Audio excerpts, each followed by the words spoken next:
Well, episode 30 Big 30 of Two Addicts and a Moron. Is that 20? No, dude, that's Trente. 30. Trente, There you go. baby. Treinta. See, you didn't have it right either, dick. Yeah, look, dude, I knew I was closer than you, fucker. All right. So, couple things that I want to start out with. Number one, me and my boy Jay Klein are dressed up like the Doublemint twins over here today. I'm about to fucking say something if you didn't say it, dude. Look, dude, I got here first. I was wearing my shit here first. You were in here trying to look like me and shit. You know what I mean? Sorry. It's cute. It's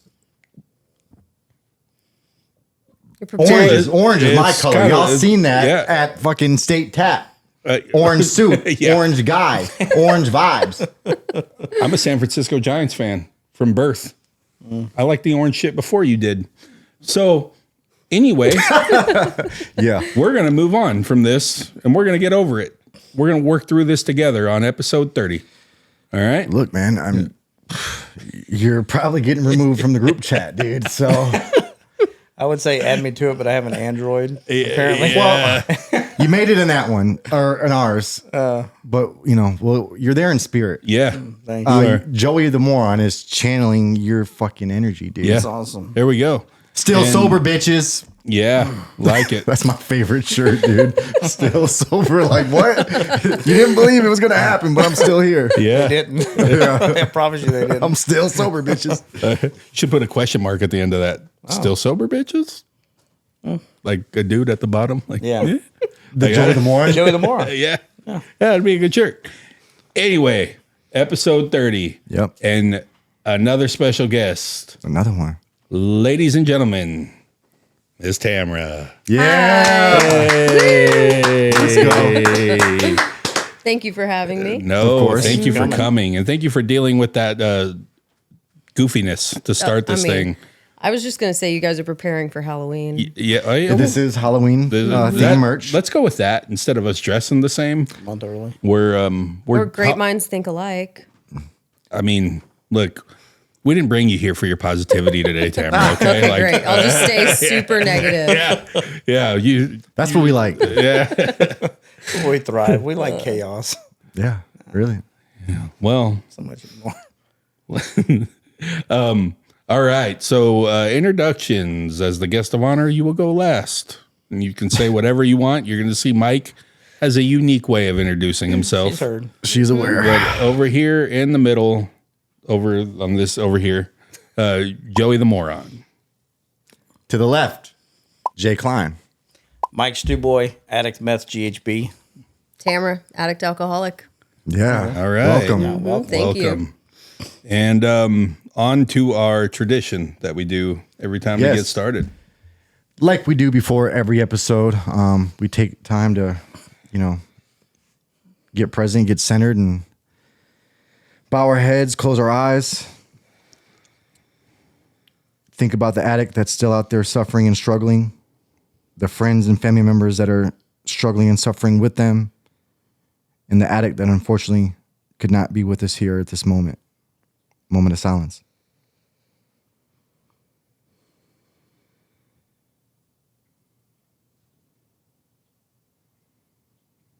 Thank you. Okay. Episode 30. Getting back in there. Been a wild few weeks for us. Been pretty busy. And what we've come to find out is in the greater Austin area, and maybe even beyond that, there's no shortage of addicts around there. Somehow we found one every week. Yeah, we keep finding them, and they keep showing up. And look, at the end of the day, it's so awesome that you guys keep doing it. And we thank you so much for coming aboard. I know you've never done a podcast before. I have not. And Most of our guests actually have not done podcasts. yeah. Mm-hmm. And what you're going to find out here in a few minutes is it's just a few people in here rapping, and that's all it is. So I want to get kicked off just by asking you a couple quick questions that I always ask everybody. But how long have you been sober? I had 3.5 years yesterday. Oh, Hey, shit. This is happy extra special. birthday. Yeah, thank you. Hey, Let's go, man. That's awesome. Yes. And what was the DOC? Alcohol for sure. I think Xanax was probably my first love. And yeah, pretty much anything you put in front of me. Yeah. Yeah. Yeah. I mean, I guess that's kind of the way it rolls with a lot of our guests is they're like anything, and it would progress and it would change and it would Yeah. kind There of were morph. a few things I definitely stayed away from, but I ended up trying it right before I went to treatment because I was like, well, I'm stopping everything tomorrow, so Yeah. we may as well try this once. So just curious, what were the things you stayed away from? I stayed away from heroin. That would be the main one. I don't think I ever did PCP. Yeah, I don't think so. Yeah, you're not missing anything. No, I don't think so. I never smoked crack. Okay. Definitely not those missing anything on things. that either. Yeah, heroin for sure. I knew that I would love, so I stayed away from it. But I think most heroin addicts would say that all heroin addicts like heroin. Yeah. It's just if you do it, you're going to end up loving it, I think, Yeah. unfortunately. And how do you think your journey into addiction started? I mean, I know you've done a lot of work to figure that out, but Yeah, so I started smoking pot, like, I specifically remember it was like a week before I turned 13. I would say that I probably always just wanted to fit in and be accepted. And I think I was probably always pretty insecure. And I'm a self-proclaimed people-pleasing perfectionist. So it was like I have learned that I have shown up inauthentically just to make my environment comfortable or the people around me comfortable, even if it goes against like how I'm feeling or what I believe in. So definitely in the last few years, I can say that I stand in my truth much better than I ever have before. So yeah, 13, I started smoking weed a lot. And then I was 15 when I had my first Xanax. And that was like, oh, I can breathe, you know? I think I was always really anxious. I'm still pretty anxious, but I was never like diagnosed with anxiety or anything like that. So I just didn't really know. And then, yeah, I ended up in treatment for the first time when I was 17 because I was super fucked up on Xanax. And I was like a raver kid. So, you know, there was ecstasy involved and all things like that. Drinking didn't start until I stopped taking Xanax. okay. And then, yeah, that stayed for a long time. The drinking? The drinking did specifically? I pretty much spent my entire 20s blacked out. Okay. And I was in a relationship with someone for 17 years. And he is the father of my daughter. And he, I would say, is a normie, pothead, but wasn't really a drinker. We would like recreationally do drugs. We had about a year-long stint where we like used meth on the weekends, but I still went to work. Yeah, my disease was tricky in which I was very high functioning. So it never got to the point where like I lost a job or I was homeless. I always paid the bills. I supported the two of us for a really long time. I'm also like hardcore codependent. So that is a program that I'm newly working on, which should be interesting. I just started reading the book and I'm like, oh my God, this explains my whole life. Yeah. Yeah. What book is it? It's the Codependency Oh, no shit. Anonymous book. So, I got you. yeah, the Coda. So it still is based off of the AA steps, but just for codependence. Yeah. It's wild how like really insecurity and not being comfortable in your own skin is where a lot of these stories seem to start. I mean, your guys is included. Pretty much every single person that has sat in your chair kind of says the same thing. And me as a normie, I mean, I struggle with the same things. Like, I mean, I guess the only difference is I just never really liked the way that drugs made me feel. You know, I do like to drink. I definitely did my share of boozing and do my share of it. But, yeah, it's kind of weird how just that insecurity, not feeling, trying to please. And I think that's a very common thing for everyone to feel, kind of blanketed across the board. Yeah, I mean, I can specifically remember being in the 3rd grade, and I went to a really small Montessori school.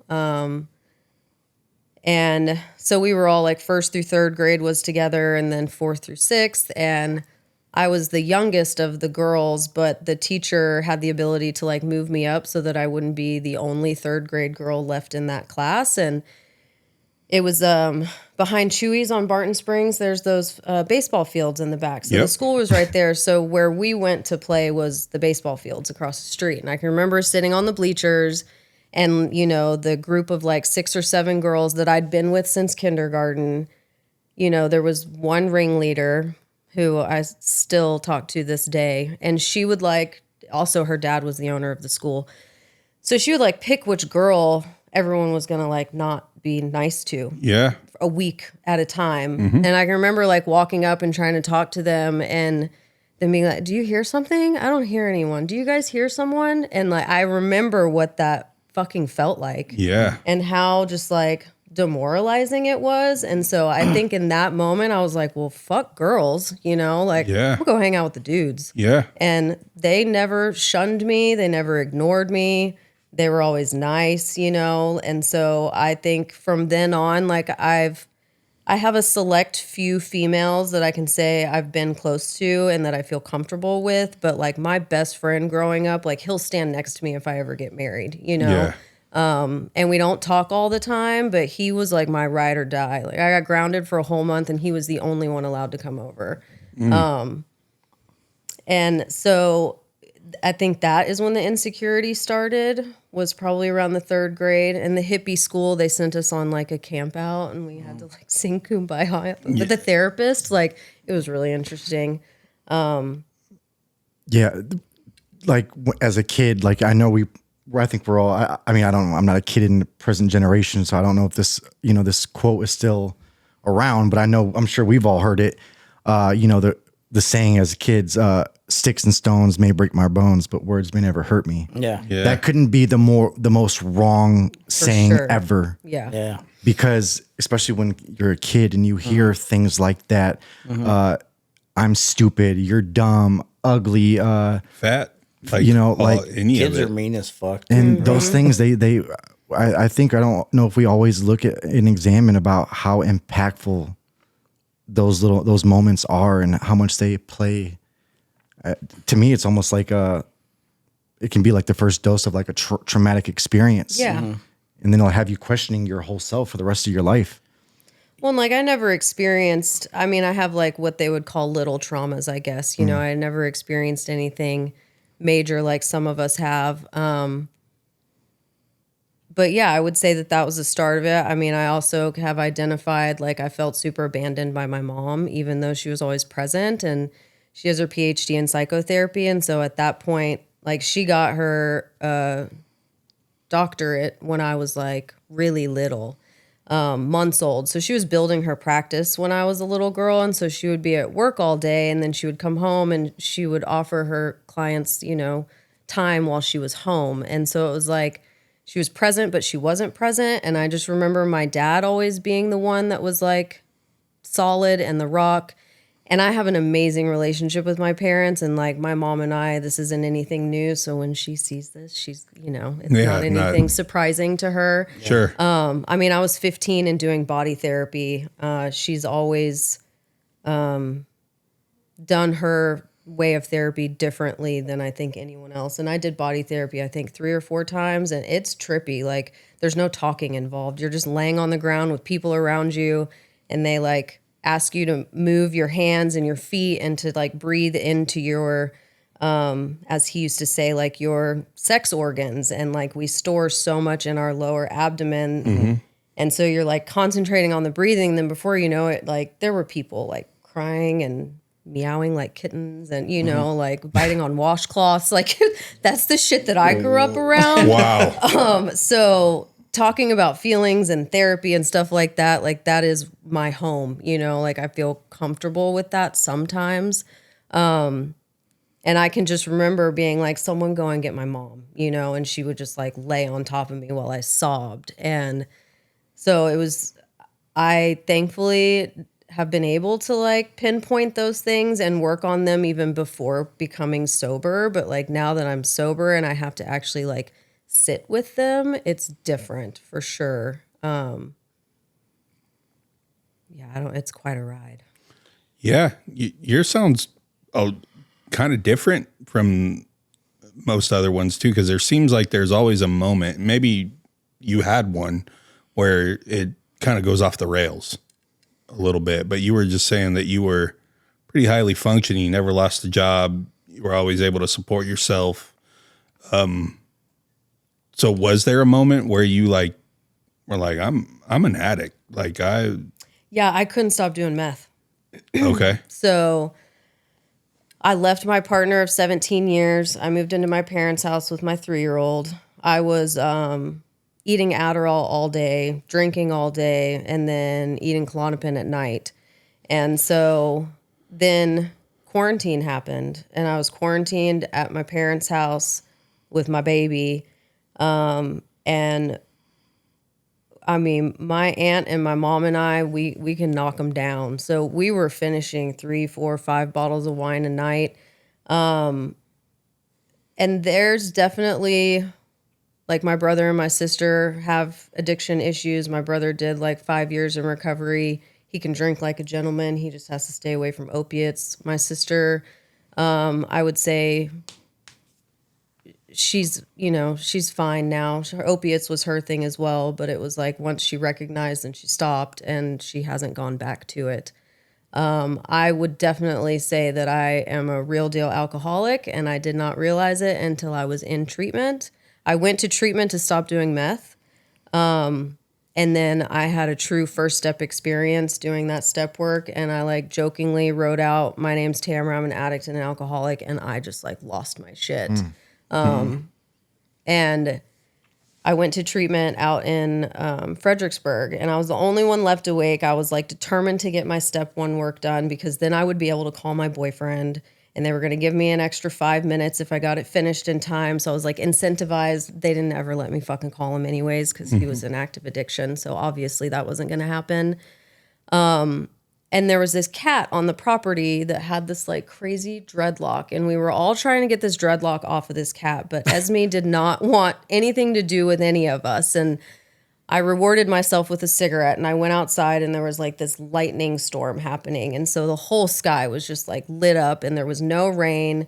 And I'm at the gazebo smoking, and here comes that little kitty, and she's like running across the field. And I just sat there feeling like so connected, right? It was like my first time really feeling like the power greater than me, and like how beautiful is this sky, and that there's all this energy around. And she let me pet her long enough that dreadlock just like fell off in my hand. And then it started like pouring down rain on us. And I remember like taking off my sweatshirt, my shoes, and I just like let the rain cleanse me. And instead of like a come to Jesus moment, I grew up Buddhist, and so I was like, I totally had a come to Dalai Lama moment. Yeah. In my first step experience, and I'm a total weirdo. I still have that dreadlock. Like I brought that dreadlock from that cat home with me, because I will never forget that experience. Right. Yeah. And like knowing that I really did have an issue. I thought that I would be able to go home and still drink again. Never in a million years did I think that I would realize I was an actual alcoholic. I just thought I had like a addictive personality is what I used to say. But like I always know when I'm fucking up, so I can't really be an addict, right? Like, because that in my mind, that was like the deciding factor is like it gets so out of control that you just don't care and you don't even realize, and to you, you're not fucking up. And that means that you're really an alcoholic or an addict. But I always knew I was fucking up. So yeah, it was a rude awakening for sure to be like, oh, I can't control it when I first put it in my mouth or when I drink it, or, that first time I did meth, I hadn't done it in like 12 years. And I told the person I did it with, like, this is a slippery slope for me, and then I didn't put it down for 7 months. And I could probably say I slept like maybe 20 hours in that 7 months. Wow. So I was not well. Yeah. What's crazy is a lot of people, but a lot of the females that we've had on here, they went to treatment for drugs, but didn't want to admit that they were an alcoholic too. Mm-hmm. And like Ashley, for example, she was like, she'd been to 4 treatments, and the 5th one, she finally realized, fuck, I'm an alcoholic too. Mm-hmm. And that was the one, that was the last time she ever went. That was the one that helped her get sober. Yeah. And it was like, I'm only here for drugs. Yeah. When you start talking about the alcoholic part, I'm not even listening anymore. Mm-hmm. And she was like, I did that at every one of them. No, I'm a drug addict. I'm not an alcoholic. Yeah. And then she realized on the last one, like, shit, I have a problem there too. Yeah. And whenever she was finally able to admit that she had a problem there, that's when she was able to walk away from all of it. Yeah. Because there was a period of time where, like, I could give a shit less about alcohol. Mm-hmm. Give me the weed, give me the heroin, XO, meth. I don't need alcohol. I'll take a couple shots at the bar and I'm done. Because I'll go use the bathroom at the bar and do what I really want to do. Yeah. And then it came a period in 2018 where I got on the methadone program because I was ready to be done with heroin. So I got on the methadone program and I was sober-ish. And I'd been going to meetings since 2010.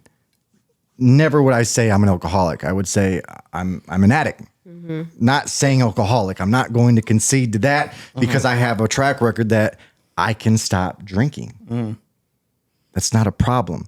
And it wasn't until I got on the methadone program and a couple months into that, it didn't fully suffice. The feeling was not totally like what I was looking for. And so I found myself, Taryn kind of spoke about it the other day, to where I'm at work and I'm running to the 7-Eleven on my lunch break so I can go get Hurricane malt liquor tall boys. And I'm chugging those. Yeah. I'm chugging them.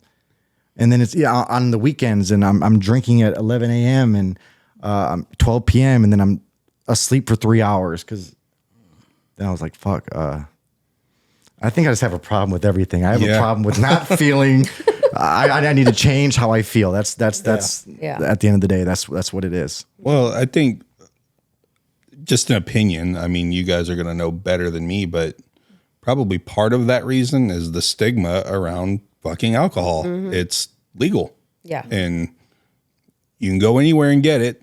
It's socially acceptable for you to drink it. Yes. No matter where you go. Mm-hmm. So it's like, how is that a problem?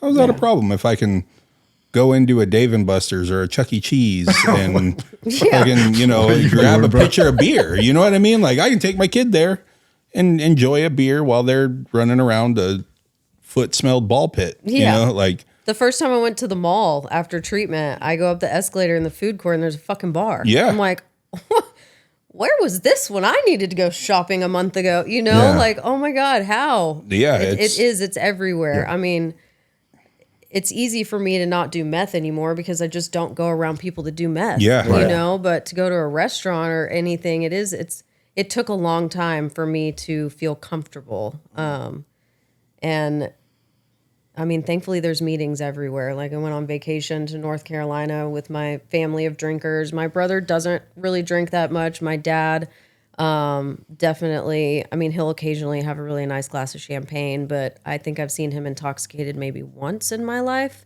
Mm-hmm. And they're very supportive. My dad knows the 12 steps like the back of his hand. And I think he's always been so supportive. So, he let me take the car in North Carolina to go find a meeting in this tiny little church. And it got me through the rest of the trip, Yeah.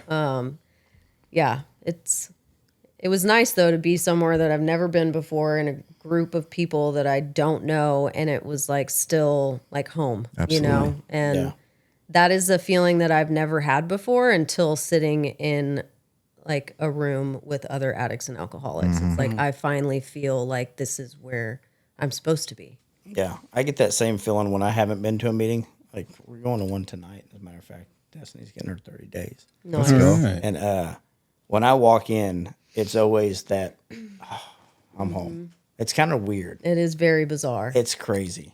And it's crazy that a group of addicts and alcoholics can be in a room together and not fuck anything up. Like if we were in a room together during our addiction, like it would have been fucking insane. Well, I think I'll take it a step further because I've been in a couple of the rooms with you guys, and I agree it's a very warm and welcoming feeling in there with a group of people who are trying to figure some shit out, right? And they're doing it together. But there were people in there that were pretty active. You know, the last one I went to, the 24-hour chip, right? You know, we're going to give you the first hour, Yeah. next 23 are up to you. Come on. Yeah, let's go, son. Right, let's start getting him to pass out chips, huh? Yeah. You're the new share. So I would, but I found that there was a beautiful moment there because a young lady got up and did it. And I remember thinking, like, in that time when I left, I felt like I kind of fucked up a little bit because I'm a normie in the group, and how much bravery that took her to go up there and take that, and how I probably could have gone up there too. And just been like, look, you're just not going to be alone in this tonight. Just, you know, and I've said this before, but I'm glad they have that place. I'm glad you guys have that place. I'm glad that place has people like you in it. But the fact that you were so far away and you were like, I got to find a meeting, and there was one. Yeah. That's fucking cool. Yeah. In the middle of a tiny town. Yeah, wherever. Yeah. Like, I mean, even if there was 4 people in that place, it probably would have felt no less warm or welcoming or making you feel better. Yeah. You know, in that moment. Gave you so. And you can go to any country too. Yeah. Damn here. I mean, that to me is like one of the most beautiful things about this community. I mean, there's a 24-hour women's international meeting that you can get online and do. 24 hours a day you can log on, and sometimes it's in Australia, Italy, it doesn't matter. You get on and there's always something there. Yeah. I did that a lot in sober living because we had to have so many meetings per week, and I was working a lot and I couldn't get to one. I was like, well, I can do this for an hour. Yeah. Yeah, it is pretty amazing. That's awesome. So your road into recovery, into rehab, where you decided to do it. I know you said that you went when you were younger. I did. I'm assuming that was somewhat forced. Yeah, full-blown intervention. Yeah. Okay. Yep. Yeah.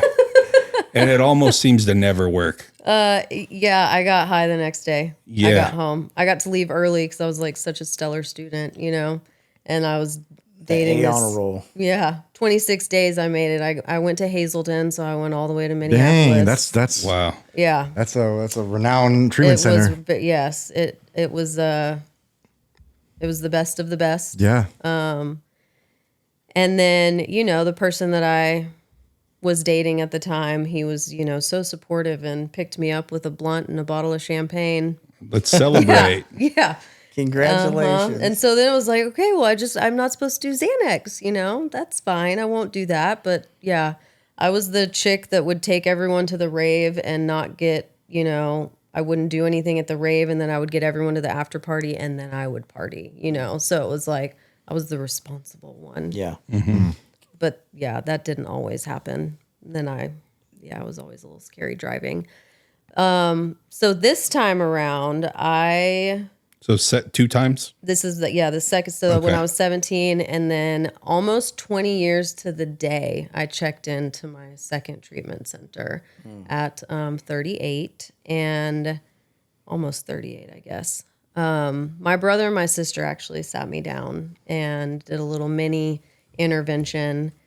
And my brother, having worked in recovery, he worked at the Arbor and he went to Origins down in South Padre. So he knew his stuff. And I think they were really scared that I was going to lie. And so when he said, you know, if I look at the timeline in your behaviors, it seems as though like you're in active addiction. Would you say that that's true? And I was like, well, duh. Like, Yeah. look Yeah. at me. I'm a mess, y'all. Like, I didn't look a mess, but internally I was a mess, you Yeah. know? And the COVID was happening, and so I was collecting unemployment. I wasn't paying my rent. So I just had all this money. And funny enough, the meth curbed my alcoholism. And so like before I had started heavily using meth, like there was one day I went to work, and I was actually working right out here at Miraval, which is like a very nice high-end resort. I do hair and makeup, and at that point I was doing nails. And I went to give this woman her manicure, and I was shaking like so uncontrollably, and I was trying to like polish, and my whole arm was like convulsing. And then I would get in my head, and it had been happening for a little while, but I never put two and two together. And so I got home and my current boyfriend was like, all right, we're going to test my theory. Go and get a beer and let's see what happens. Within like 5 minutes, I was not shaking anymore. And it was like, oh, fuck. Like, but I wasn't working. I'd just gone back to work. So I'd spent 6 months waking up, drinking, passing out. My body wasn't metabolizing it well. So I was throwing up every single night.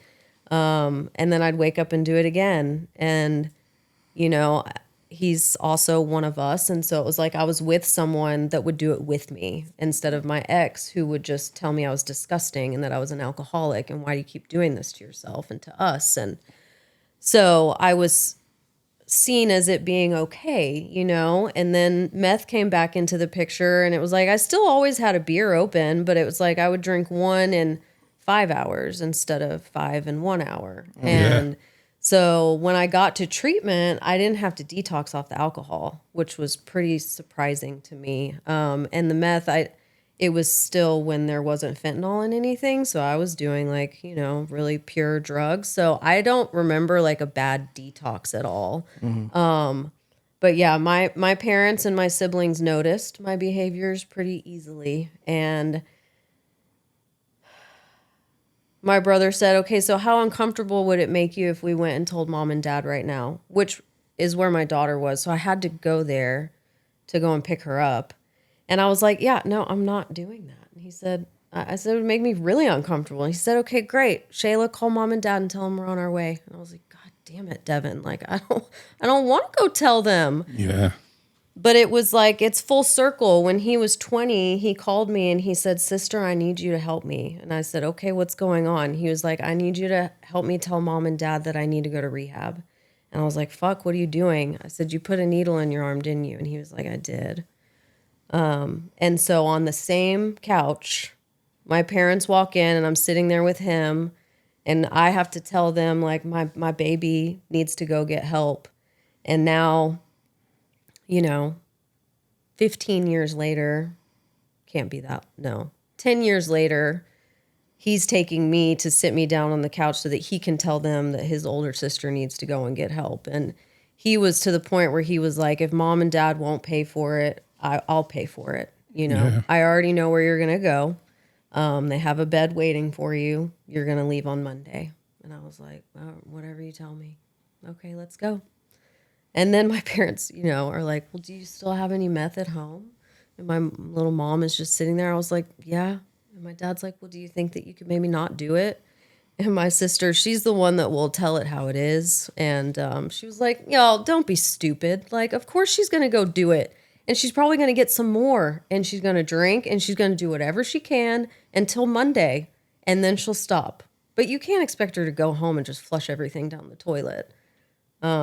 And of course I didn't. I don't think I slept until I got in the car to leave. That was on a Wednesday, I believe. Yeah, and I was like nodding out in the car. Of course, I was 2 hours late because what meth head isn't late? You know? Yeah, man. Like that's I don't understand. I was. You would think that it would make you on time or like eager to get there. Or something. You're too busy going in a circle. Yeah, I know. I put my earrings somewhere. Where is it? You're trying to paint a picture, draw, file your nails, pick your face. You know, don't get stuck in a mirror because you ain't leaving the house for a couple hours. Dude, what's crazy is, like when I was in my addiction, I was fucking late for everything. I mean, fucking work, it didn't matter. Yeah, and I had an excuse for everything. Yeah. And I always thought, like, I'm a great dad because I never miss a visit, but I would always show up late. Yeah. I mean, it was, hey, I'm 15 minutes, 20 minutes, hour late, whatever. And now in recovery, every time that my daughter has somewhere to be, where me and her mom are both going, I beat her every single time. Like, I'm always first. And before it was, fuck, he's late again. He's late again. Yeah. Like I always get there and call her and like, hey, are you here yet? And she's like, no, we're 5 minutes behind. And it's just like the full circle. Yeah. It's something so small, but in my mind, it's something so big. And it's not because I'm beating her there, but it's because I don't have to tell those lies anymore of why I'm not here or why I'm fucking late. You're showing up. And like, she doesn't have to go through that bullshit either. You know, like Dude, here's a great example. I gave her football tickets to the UT game. Me and my fiance couldn't go. My pastor, is that how you say it? Sure. I always say pasture. My pastor gave them to me. Yeah. And we couldn't go. So I'm thinking, I asked some people in recovery if they wanted to go. They couldn't go. And it's like 45 minutes from the game before the game starts. So I called my daughter's mom, my ex-wife. I don't like to call her my ex-wife, but my ex. And I said, hey, do you and your fiance want these tickets? And she's like, fuck yeah, we'll go. So I sent them to her, and I had her to let her. I didn't know how to send them, so I had to give her my password on my email account so she can get in all of my stuff to get the tickets. And before that would have been, there's no way. Yeah, danger. Like, you were going to find everything in there, right? Danger. And now it's like, she's like, hey, when I get there, I'll tell you so you can cancel, so you can change your password. I said, I'm not even going to change it. I don't care. I don't care that you have it. But before she got there, I sent her a text and I said, let me know when you make it so I know that it worked. Meaning, I passed these tickets on to you. Let me know that it worked. And her first thought was, are they fake? Yeah. Did you make fake tickets? And I'm like, no, I don't live that life no more. Yeah. Right? But it was. Did you make fake tickets? Did you make fake? Like, did you send us the this a guinea scam? pig? Yeah, is this a scam? But that's all the damage that I caused for all that time. Even almost 3 years sober, that's still the first thing that popped up in her head was, are they fake? Are you fucking with us? Yeah. And I'm like, no, I don't live that. Like, you will never have to worry about that again.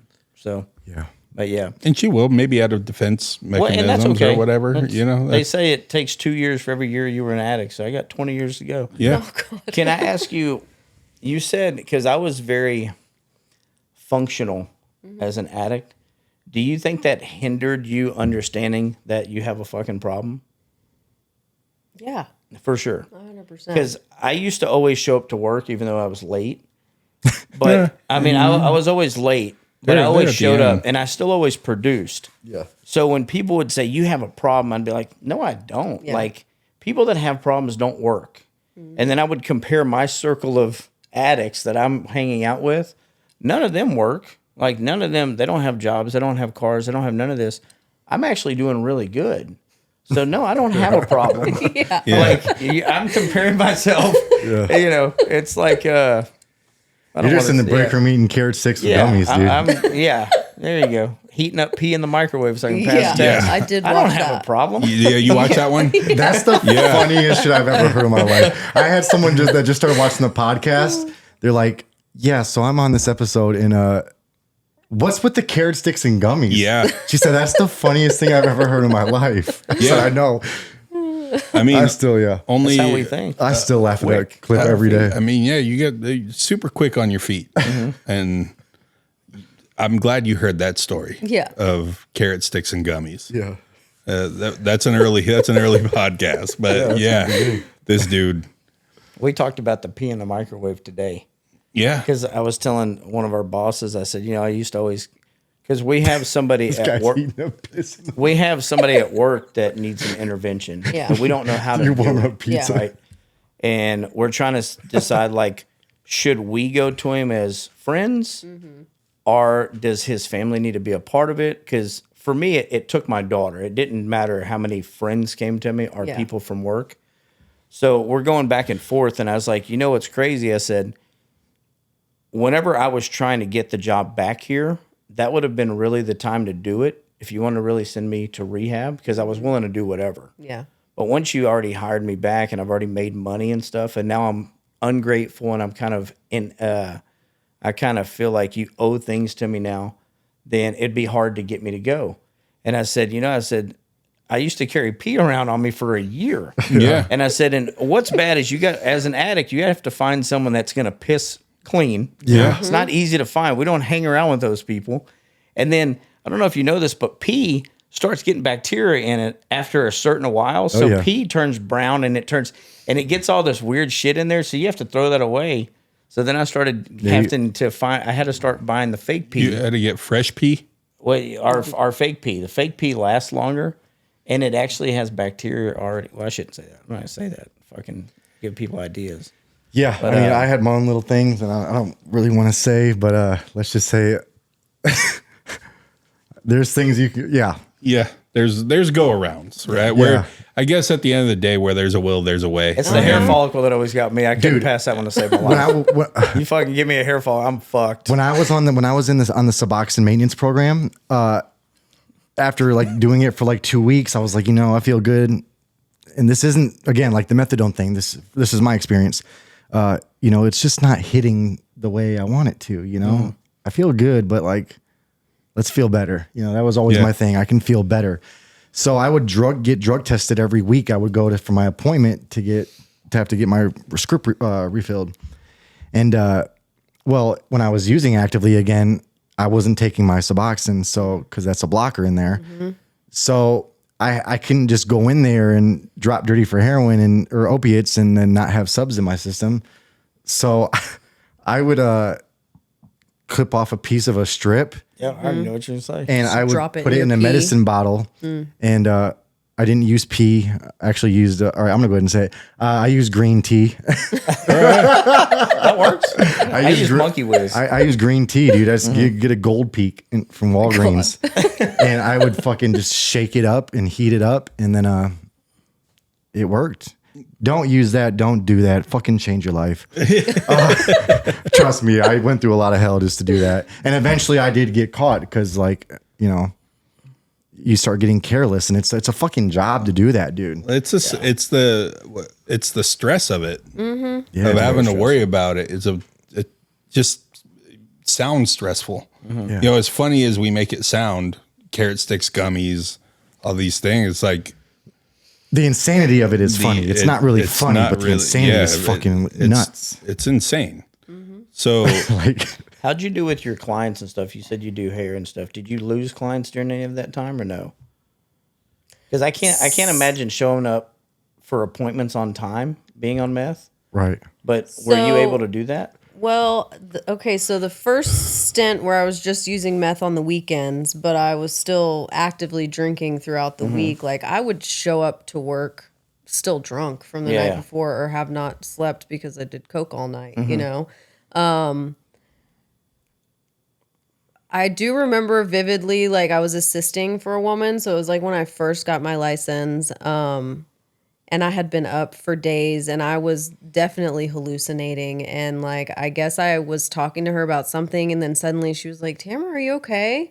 We were not just talking about Christmas, and I don't even remember like what I said to her at all. And like I remember just seeing the picture on the wall, like swoop down and go right back up. And I thought to myself, like, oh shit, like I am in trouble here, Oh yeah, no, I'm fine. And she wasn't even my client, it was the woman I was working for. And I worked in hotels for 15 years. So I didn't really have regulars. So I worked for the Four Seasons for 10 years, in their spa here for 6, and then in Denver for 4. And I had some regulars, but when I lived in Colorado, that was like the cleanest I've ever been. I very rarely drank. I didn't do any drugs. I was smoking weed, of course. My partner at the time was growing it. So it's like we had 50 plants in our basement, And then I got pregnant and I was like watering and trimming. And, that to me is like medicine for so many. And then when I came home, it was like the alcoholism kicked right back in. It was like those 4 years didn't even exist. And he was gone a lot because he started growing weed in Oklahoma where it's legal. And so he would leave for the whole week, and it would be like great for me because I didn't have to like minimize my drinking. I could just drink all day. My girlfriend was giving me Adderall and Klonopin. So it was like I had my routine down. Echo was little, 2, 3. And then I worked at Miraval for a long time, but the majority of my use in the end was during quarantine. So I wasn't working and I was isolating myself. And my ex was still living here. And so he would take the baby 3 or 4 nights a week. And then, Josh and I would party hard, and then he would go off and do his thing for a bit because he was also in, super active addiction. And so I would just be at home by myself for days at a time, and I would go and do little things because it's like meth to me, I could still show up in society and not feel like an asshole. But on like cocaine, I'm like, stay away from everybody. I don't want to see the sun. You know, like I just felt like such an asshole after doing that all night long. Gross. God, it really does feel so nasty. So yeah, it was really like I didn't have any clients at that point. And the clients that I did have, they were only there for the weekend and then they went back to whatever state they came from. Okay. But I think now that I'm in a salon full time, however, I did really fuck over a few brides because I do bridal hair and makeup. And there were a few times where it's like I would finally fall asleep after 3 or 4 days and my alarm wouldn't go off or I wouldn't hear it. And I woke up and I was like supposed to be starting the bride and I was an hour away from her. She made it to my amends list. Man. But I did not reach out to her because I didn't, you know, I still got there in time. I still worked on her. I still finished her on time somehow. But, and then there was a business that I actually currently work with still. And I had to go and pick up Josh from Corpus for whatever reason. I don't know. Oh, yeah. Anyways, that's his story. And I was supposed to be there to do a trial on a bride. And I showed up and I didn't have my curling irons and I didn't have my hairspray. And I went into a salon that I'd never worked in before. And I couldn't do her service. And so that was like, fuck, I'm not showing up anymore. And this is not okay with me. That was like fall, Christmas time of 2020. And I went to treatment in March of 21. And really, like, it got to the point where I couldn't look at myself in the mirror. Like, it wasn't don't do it. It's I couldn't. Right. I couldn't stand to see my eyes that weren't really me anymore. Yeah. And I would, you know, when I would finally go to bed, I would tell myself, like, I'm not going to get up in the morning and do it. Like, I refuse to get up and do it. And within 10 minutes, you know, I'm in there with the door locked so Echo can't come and find me. Yeah. And, yeah, it got to the point though where I really scared myself is that I had started thinking about the needle, because I wasn't getting high anymore. Yeah. And I was doing a lot. Well, you get to a point to where the drugs don't work the way Yeah. that they used to. Like I've said it before, the rapper Doobie says that. What are you going to do when the drugs don't work? Yeah.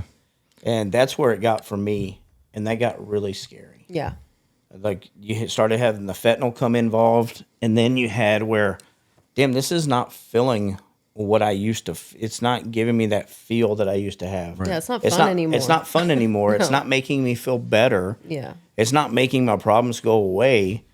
I mean, they never went away, but if anything, they're making them 1,000 times worse. Yeah, I just felt so much shame. Yeah, and it was like, and then I used to hide from my daughter too. Yeah, mommy had to poop a lot. Yeah. Yeah. And she tells me now, she's like, Dad, I knew you wasn't pooping though. Like my daughter knows. Yeah. Yeah. Like, Dad, you wasn't pooping because I would go in there and you would never flush the toilet after 3 hours and there was no poo-poo in there, Dad. And it's like, Oh my God. you know, she knew that. She knows that now, but she knew that when she was 4 and 5 and 6. And it's like, man, it's like we think that our kids don't know. Yeah.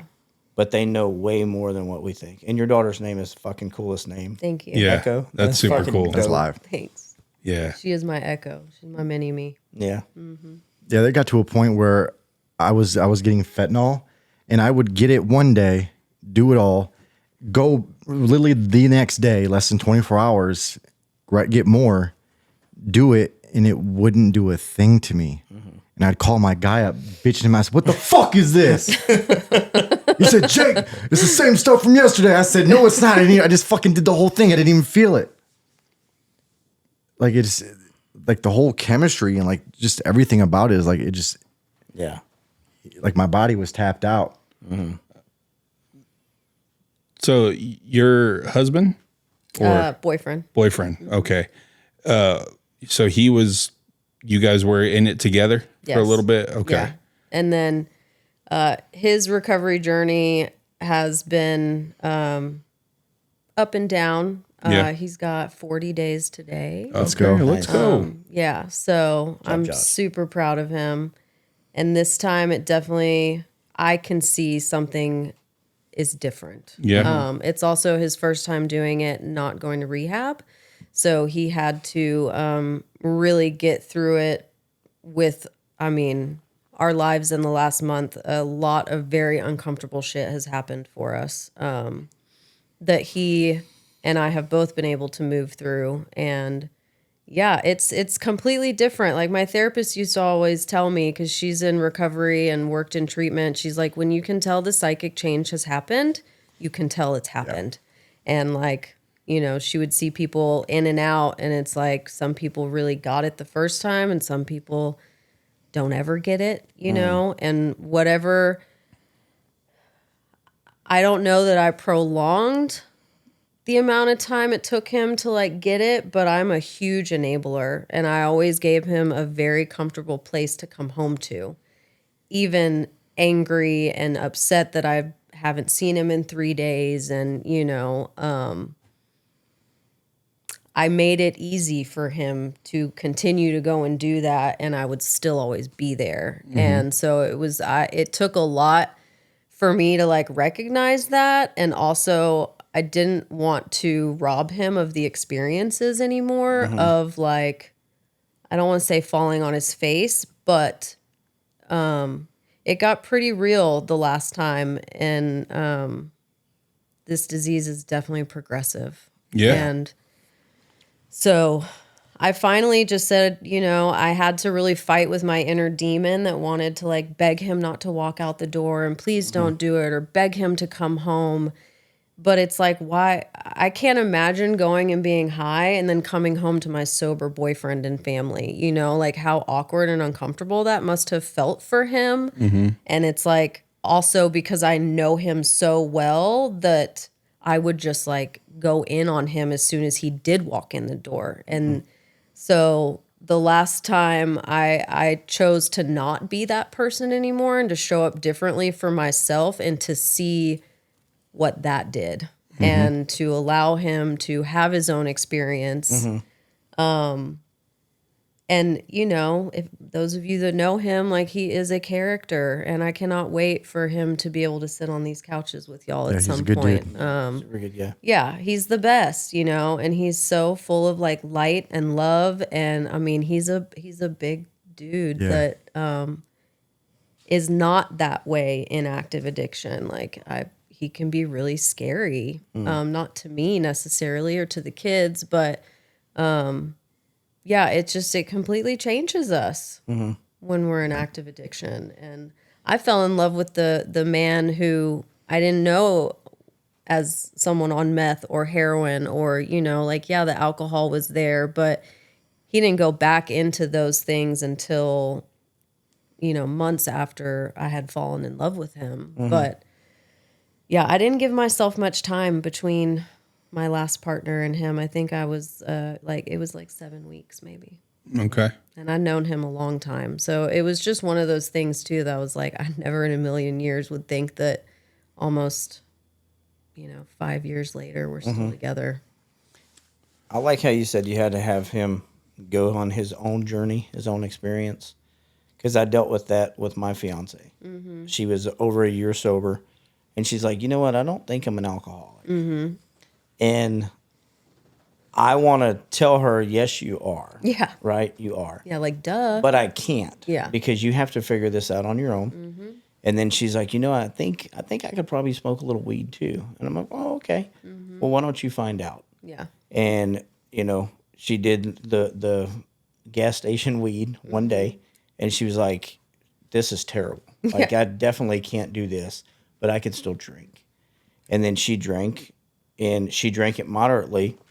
And then there was a couple of times where she got not out of control, but, you know, we'd get a 12-pack, and she drank all 12 in a night. And then, you know, throwing up the next day and all this. And, like, that stuff, I can be around that stuff. It doesn't bother me. It's like you said. Yeah. I'm not going to go chill with people that do meth because Yeah. I don't know. But alcohol and all that stuff doesn't bother me. But I told her, I said, you know, you have a problem. And she's like, you know what, I do. I realize that I do. And she said, and you know, she admitted to manipulating me and saying, you know, I was keeping it under control because I knew you would take it away from me. Yeah. So I was doing it moderately to show you, hey, I can do 2 or 3. But if I wasn't with you, I would have been doing all of them anyways. Yeah. So, but I think that's very important. And that was hard for me to let her go on her own journey. Mm-hmm. But somebody that I respect in the program, Miss Karen, shout out Miss Karen, she used to always tell me you have to let people go on their own journey and their own experience. It can't be yours. Yeah. And when they're ready, they'll come back. And I mean, I would just pray, God, please help direct his thinking, keep him safe and protected, and do not let him die. Mm-hmm. Yeah. And sometimes in moments where I was just super fearful, over and over and over again, that is just what I would pray. Mm-hmm. And yeah, he's about as hard-headed as they come. And I think most of us addicts and alcoholics, we have to find out the hard way, and we got to do it our way. I think everybody does, Yeah. Whether you are an alcoholic or not. I mean, or in recovery or an addict. I think a lot of people have to learn the hard way. Yeah. It's very rare that you have somebody who did it and made all the mistakes for you, like your parents or role models. They're like, I'm telling you, don't do that. It's going to lead to this. Yeah. And then you're like, oh, fuck that. I'm going to go do it. We all have to walk our own walk. If we would just listen, life would be so much different, right? If we just listen, so your boyfriend's name is Josh. Yeah. 40 days sober. Yep. Today? I think so, yeah. Mm-hmm. He'll be 47 days sober when this episode drops. So Yeah. Let's go. So I'm going to do something off the cuff here, and I want to extend it to you and Josh. I want to give him a little carrot to dangle in front of him because you said you'd like him to sit on this couch. Yeah. He makes it to 90, we'll have him here. All right. Let's go. So Josh, you hear that, B? yeah, we got you. and Josh, I will say this. We haven't had a guest yet, and we hopefully never will, that's relapsed. So Josh, make it on the couch. That's a fucking then you got to make it a year. You gotta at make that it point, fucking as far as you can possibly make it forever. So Like not one that you've had, they're like a one and done? Well, Well, not one and done, but like since they went to treatment last time, they haven't relapsed. No, since they've sat on these Since they couches. sat on the since they sat couch. on the couch. but we've I see what also you're saying. had, I will say, we have had a lot of people 90 strong. days will be the earliest that Right. we've had a lot of somebody people that are strong in their recovery. Yeah. on. A yeah. year, 2 years. I don't think 10 years. I don't think we've had anyone less than a year. I don't know, but He's going to love that. I would Give him some But it's motivation. important. That would be a powerful episode, though, to show. because then we can reference this one at 40 days. Yeah. And I think that would be a great, unique experience to have partners Yes. on here, and pretty close together. And I just think it's important for him to know that he's got a spot to come. He's got something to look forward to. So There's your spot. Sorry. Yeah, she got me. this- She got me. Right. I didn't see her start crying. I would have cried too. Sorry. Oh, this is a community you podcast. ruined it. Hey, that's the reason we put him there. We used to not have him here, and I had to. We had someone. We had Frank come on, and he started crying. I started crying. Gosh. He started crying, and You can't start crying. I'm gonna cry. All I text JV, our director, and I'm like, go get us some napkins quick, because we didn't have any. We're all like using our shirt and wiping our face. Well, what was really rough about it was this, like at the time, like he's doing this poignant story where like I'm starting to cry, and this dickhead pulls out his phone, and I'm like, "Are you fucking texting somebody right now? You fucking asshole!" I'm like, "What the fuck is wrong with Go you?" get us napkins. Yeah, and then he comes in with napkins. I was like, "Oh, okay, cool. All right, that works." But we are just a bunch of dickheads in here, and we never thought like. My mom was pissed. She was like, "Why the fuck were you texting while he's doing that?" Yeah. Oh my God. I'm like, "Bro, I told him to go get napkins for us because we were crying." Yeah. Yeah. So we would love to have him on. So Like we all agree, this is a community it's podcast. a community For sure, thing, and I'll do it like this too. If he feels like he needs to come any sooner, fucking do it. But He's got a story to tell. oh, I'm sure he does. Yeah. and it being pretty fresh, I think that would be a really, really unique set of circumstances. Yeah. And he's, like I got out of treatment and I immediately got him a scholarship, you know? So it's like he's been through the program, but for him to be able to like just do it all on his own this time, I think is totally different than being removed for 30 days where you have no choice. And then you come out and you're like, woohoo, I'm 30 days sober. Yeah. And then you have to reintegrate, into the world, which is so overstimulating. I couldn't imagine. Yeah. And I also, look, you being so strong in that as well, man. That'd be hard. That's really hard. So He's my greatest teacher for sure. yeah. Yeah. Yeah. I've learned a lot about myself and I've just learned a lot being with him. Well, I think it'd be awesome Yeah. to have him on. He's going to love that. Yeah. Yeah. So don't tell him. Make him watch the episode. Yeah. I Okay. will, oh God, I'm so bad at keeping things from Yeah, him. I'm terrible Okay. at keeping I secrets. promise I won't tell him. Yeah. You got to wait. Yeah. Oh, shit. She's got to wait 2 weeks. You gotta wait 2 weeks. Oh yeah. Oy vey. All right. Yeah. You're going to have to do it. I'll put it in my nightly. Did Hey, you you keep gave a up drinking secret? and alcohol and everything else. I mean, fuck. keep a secret for 2 weeks. And keep a good secret too. I know, It's it not is like a you're good keeping a one. bad one, No, it's not. So Yeah. I think it'd be neat. So sorry guys for springing that on everybody. in No, here. I think that'd be really beneficial. Like to have someone like we've the people that are multiple years sober, great. But what's it like for the people out there that's currently struggling, whether they're day 1 or day 0, or they're coming back, or they're coming back from a relapse, like that might. It might touch more people. Are other people that have a relationship with someone that's in sobriety right? to where they had to restart theirs and what that's like too. But we haven't had anybody on here to talk about No, something because like that's a whole interesting dynamic, and Yeah. that's because a- I can only imagine the shame for him, because that's how I would be thinking. Like you were saying, I'd get upset because he didn't come home and shit. But fuck, I don't. He would go. just, after, finally responding or taking his phone off airplane mode, he would be like, I'm sorry, B, but I can't face you right now. come Like, home. I don't want. I feel so ashamed. And, Yeah. the stints were shorter and shorter each time. And this last one, within 6 hours, he was like, fuck, what did I just That's do? how you know it's coming to the end. Like, he just, and it happened so quick. Yeah. So I'm thankful that he had that experience though, because, and I, as long as you're just honest with me and you tell me what's going on, at least then I'm not going to sit here and worry, like, is he arrested? Did he die? Like, where is he? What is he doing? Like, I just need to know, and then let me decide what to do with that information. Yeah. And one thing I'm really big on, everyone knows, I'm all about fellowship and community. The night we all went to IHOP, So fun. About fellowship, Friday night. Let's Yeah. go. pickleball, man. I'm like, looking forward to it. and he messaged me, or he posted the picture. Yeah. I said, we need you, man. Yeah. We need you here. Yeah. So, Such a good dude. yeah. And yeah, I think he can help a lot of people because his experiences in his life are pretty intense. And that's why this is so powerful, because we all got a voice, and there's power in using that voice. There's power in taking that story back and rewriting it and putting it in a different way, using it as a testimony, not a fucking death sentence. Yeah. You know what? I changed my mind. Just while we're over here talking.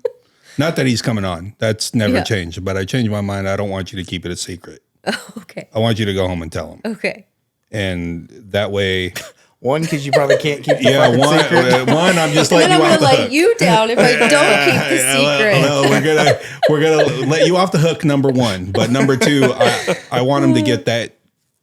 Have something to look Have for. something to look Incentive. forward to and Yeah. incentivize him immediately. Yeah. Like right off the cuff. So yeah, go home and let him know that It we was said like that. one of the last things he said to me before I walked in here was like, "You find out how much time I gotta have before I can sit on that couch too." Hey, yeah. Well, when I first asked you, he had messaged me and he said, "Bro, she was like fucking just saying that she wanted to come on. I did and then, the day before. And then I messaged you and say, hey, what about you coming on? Mm-hmm. And he was like, holy shit, she just literally said the day before she wanted to come on the podcast. Yeah. And, Well, yeah. you tell him that he needs 90 days Okay. to get on the couch. Yeah. And there's a couple of reasons that for that. I think we have some guests lined up here over a period of time. Yeah. But also It'll be right on time. It'll be perfect But I think timing. it's going to be a perfect timing for him for multiple reasons. Awesome. And man, That'll be right at my 2 years too. yeah, Whoop, whoop. yeah. Well, Exciting. What day is it? November 3rd is my 2 years. November 3rd. so before we head out though, I always ask about a couple things. Usually it's Mike that does it, but what's your relationship like with your daughter now? That's what I was about to ask. There you go. Cheater. So she's with me full time. Her dad moved to Oklahoma to grow up there, and he actually currently is in jail right now for some really stupid stuff. So she's kind of going through it. But it's good. I mean, I would say that when I left to treatment, I explained to her, like, okay, mama's going to have to go away for 30 sleeps, because at that point, that's how you gauge time, gauge you know? Like, okay, we have 5 sleeps until this day. So, like, 30 sleeps, and then mama will be home. Well, how come you have to go, you know? And I would say to her, like, well, you know, because I would cry a lot, and I would get, like, drunk or whatever, and then I would just have outbursts, and poor little Nugget, like, got the brunt of it sometimes, you know, because I didn't want to have to get up and make her cereal or do all those things. And so I would say, well, mama's just going to go and get some help so she doesn't cry so much anymore. And, you know, I'm thankful that I don't think she remembers me ever being drunk or intoxicated. She says she does, but I think it's like one of those things where you were told something that happened when you were little, and so you think you have the memory, but really it's just the memory that someone told you about. So she said the other day, well, yeah, I remember this one time and you were crying and crying and then you held me, which that is exactly what happened. So I think she probably does remember. And I'm very open about it, obviously, you know, like she's been there when Josh has gone and come back and then gone again and come back. And she goes to meetings with me. She's always like, which one are you going to? Are you going to the Pink House, Mom? Or are you going to Westlake? And, you know, she wants to come with me. I kind of explained to her how it's an allergy, and I just want, like, you to educate her. I haven't gone as far as, like, explaining the drugs and everything like you have to yours, but well, yours is 7, right? yeah, she's 7, but she's also very, very intelligent, and she knows people, and it's kind of scary the way she manipulates, and I don't necessarily see it, but Josh for sure is like, I'd call a spade, you know? That's girl like, stuff though, man. That's but like, she's very good because she also knows that I've always, like, catered to her, and, like, I don't want her to be upset. But also when she was little, I just didn't want to hear her cry. So I would just give her whatever it was that she was begging for, just so she would shut up. Yeah. And that, unfortunately, is still carrying on. And so it's, you know, it's like she doesn't accept my no as a no. yeah. She sees it as a maybe until I beg enough. And then I'm just going to bother her. And then she's going to tell me yes. So I'm having to learn how to set boundaries and also show her what it looks like to work through emotions and to regulate yourself, because I was not good at doing that up until 6 months ago, maybe. And I, like, really recommitted to the simple things of the program, like writing a nightly and meditating in the morning. And my prayers have always kind of been there, but I was so insane not doing those things, and I wasn't showing up well, and I didn't like how I was showing up, and I was just so angry all the time. I was emotionally not stable and 100% sober. Yeah. So it's like, I know that fuck, feeling. man, it's so hard. Yeah. So we have little things that the other night she was so sad because I turned her TV off, and Yeah. Well, you know, she was losing her shit, and she was hungry and tired, and all the females in the house, if we're hungry, we have horns. Yeah. And, like, just stay away from us. like I 15-year-old son right there. Yeah. That dude will grow horns I out mean, of his head quick. and manipulate too. Like he's like, what? Why can't I go spend the night over? Yeah. Because you got to hang out with your dad. That's why. Yeah. And then 15 minutes. Can I? What? I mean, can you explain that to me, Yeah. dude? Shut the fuck up. She's going to make a great lawyer. Yeah. It's. I mean, it doesn't end. So I just know. news for you. You know, She's very strong-willed. She's very independent, and she's very smart. Yeah. So at some point, that will serve her well. yeah. And all you can do is just keep being strong with it. Yeah. And Yeah, keep I'm setting just those trying to set a boundaries. good example of how to not lose your shit just because you're feeling something. Yeah. Yeah. Yeah. I had Yeah. to reprogram myself that way too. Because when I got sober, my thing is now I got to make up time. And I've got to be better than what I was. And that means buying you whatever the fuck you want. Oh, yeah. And doing this and doing that and doing this and doing that, to where like she would tell her mom, well, if you don't buy it for me, Dad will. Yeah. Right. And then now it's almost a competition where that's not fair. Well, if you don't let me do it, then Dad will let me do it. I'll do it at Dad's house. So me and her mom had to get on the same page of, hey, this is what we're going to do. That way it's not better here. It's not better there. It's the same. But I had to start like holding her accountable and having those boundaries of, no, I'm not going to get you a toy and then you're going to clean your room. You can clean your room first. Yeah. And that's so hard for me Yeah. because I just want to do everything for her. Yes. Because she does remember a lot of my stuff. Yeah. And she'll still bring it up sometimes. Like the other day, she upset me so bad because she said, well, Dad, you were a drug addict. And I was like, but I'm not anymore. Right. But I couldn't be upset with her because she was true. It was true. Yeah. But the way she said it hurt my fucking feelings Yeah. so bad. Yeah. She's like, but you were a drug addict. And I was like, but I'm not anymore. Right. and I had to catch myself because one, she was right. Yeah. And two, I put her through that. So good on her for letting her emotions out sometimes on me as well. And we have, she has anxiety and stuff. And I don't know if it's I did a lot of drugs when she was there. And I told myself, like I justified it, like, well, I've got air purifiers in my bathroom, so she's safe. I don't really fucking know if she was safe from that. Like, that's just what I told myself. But you know, she's going through that age where I have to keep my calm for her to keep her calm too. You know, and that's very hard. That's so It's hard. really for me. hard. It's I mean, fucking it's so hard enough to just deal with my 7-year-old, but we also have Josh's 13-year-old. Yeah. So, and then to know everything that's happening with him and to not transfer it on to them when really I'm fucking mad at him, but they're pissing me off. So I'm going to yell at them, Yeah. you Yeah. know? And then the 13-year-old is like bucking at me and like, she does not play, y'all. And she's just as strong willed, you know, only she's older. So There's no blueprint for parenting. no, and I've never parented a co-parenting. 13-year-old that I didn't birth. You Yeah. know, like I don't know what that's like, and I love her to death. You know, and she's an amazing, amazing, sweet soul who it's gonna make me emotional.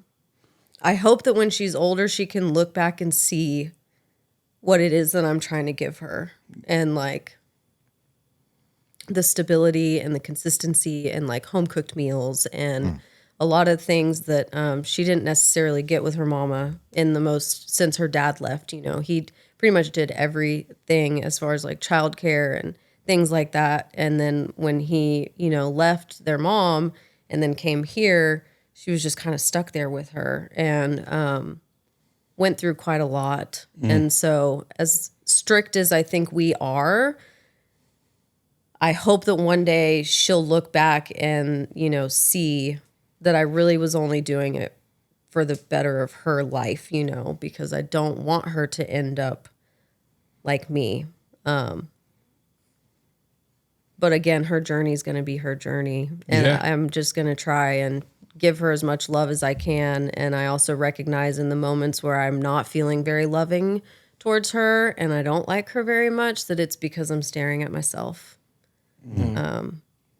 That was a very big realization I had a few months ago. And she is exactly who I was.